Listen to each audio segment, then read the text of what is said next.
always searching for uplifting videos on YouTube, and I've noticed that the ones that I'm most drawn to, that really resonate with me, always seem to have a thread running through them, or a declaration or view that everything is love. It all comes down to love. Love is why we're here. Love is the ascension, the shift. Love is our work here and is at the core of all things. When I was a child, during one of the visits to the higher realms, I remember asking the question to my guide, who am I? And each time I have asked that question, the answer is always the same. You are love. As I mentioned in my NDE video, during that experience, I was awash in an ecstasy of unconditional love. And it left me forever changed and searching for that same sensation. Since that NDE, I have been asking the question, what is this experience we call love? And is unconditional love different than love? I've attempted to define love so many times, and yet always felt a little unsuccessful. So what is love? And is it a noun or a verb? Is it an action? Is it a sense? A feeling? An emotion? Or simply a way of being?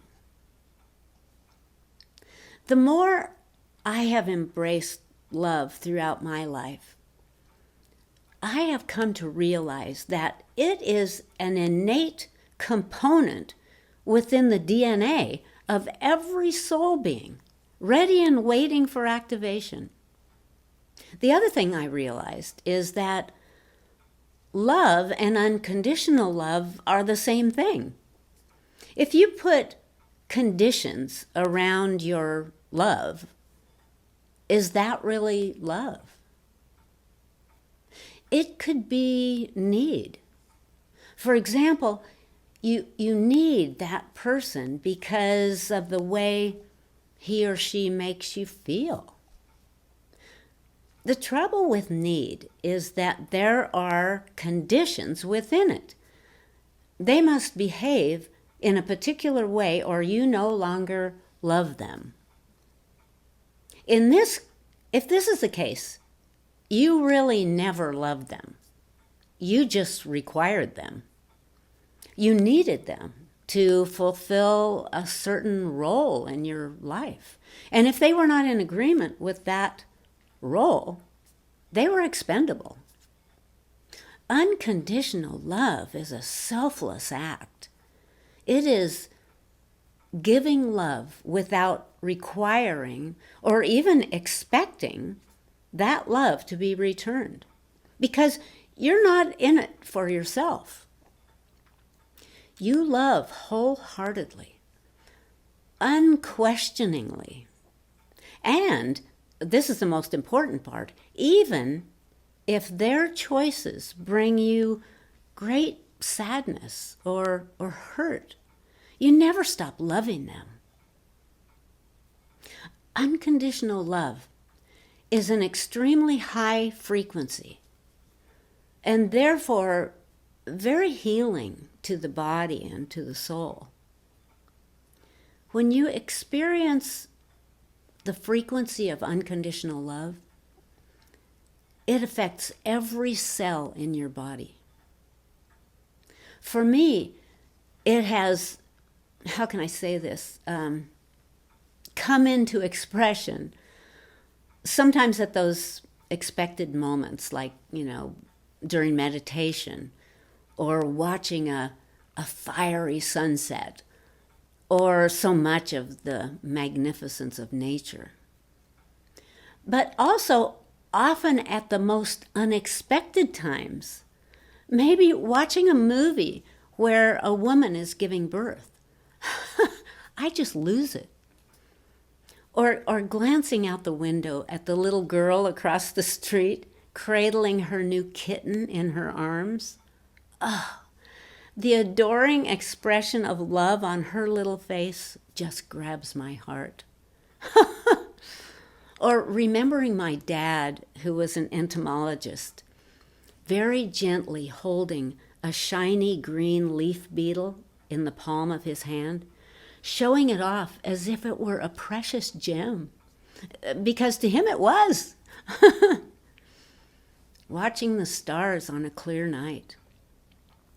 Or peeking into my son's bedroom while he was reading stories to his teddy bear. Aw. It can be the simplest of things that absolutely flood my every cell with an energy of overwhelming compassion and benevolence to all of life. Could this be what is meant by my cup runneth over? I don't know, but it sure feels like that. Like this little body just can't hold any more of this powerful sensation. As if time itself stops and I'm an intimate fraction or component of all of creation in an emotional flow of deep, deep affection. And my heart swells with tenderness and warmth at the feeling. And my hands automatically move up to my chest. And I feel my eyes fill with tears. I'm frozen in the moment, unable to speak or move, as if caught in a timeless present, and that any movement would somehow collapse the wonder or significance of this precious moment. So, is love visceral, instinctual? When I've been lost in this serenity of sensation, I've felt it as much in my body as in my soul or spirit, which causes me to wonder if it is the natural state of all things. And when we manage to tap into it, it permeates all that we are, all levels and frequencies of our reality, an integration of everything ever dreamed or imagined. I'm realizing that one thing that makes it so challenging to describe love is because although it is one thing, one feature or conception, the animation of love can be very different for each of us. Not only how we express it, but how we feel it or receive it. Yeah,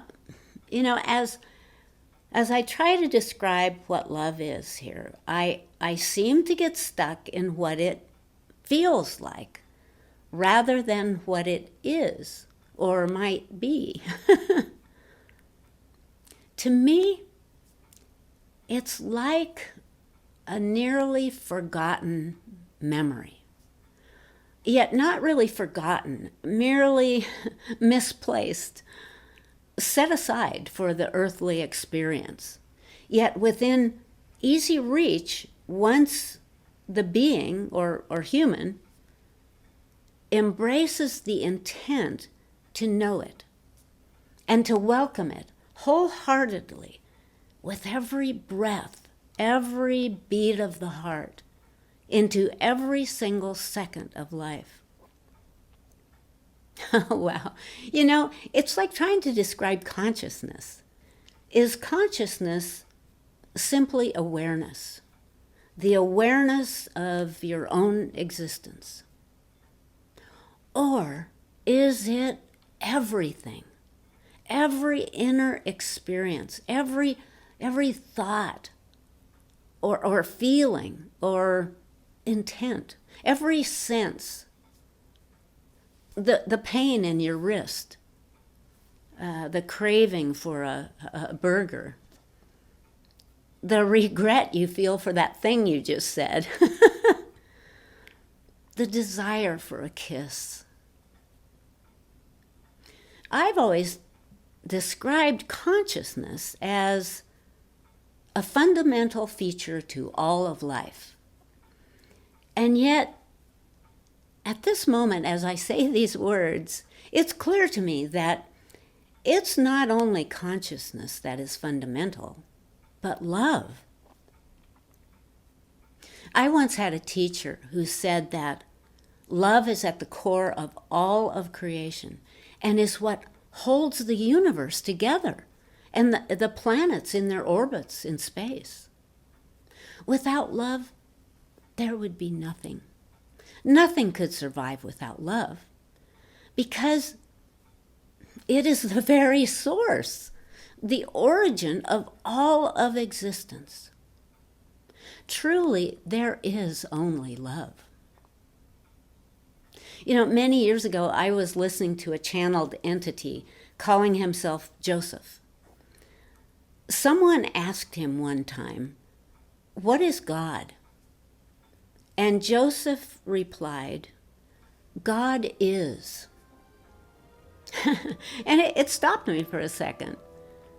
And then suddenly, I got it. God is. So my very best answer to what is love? Love is.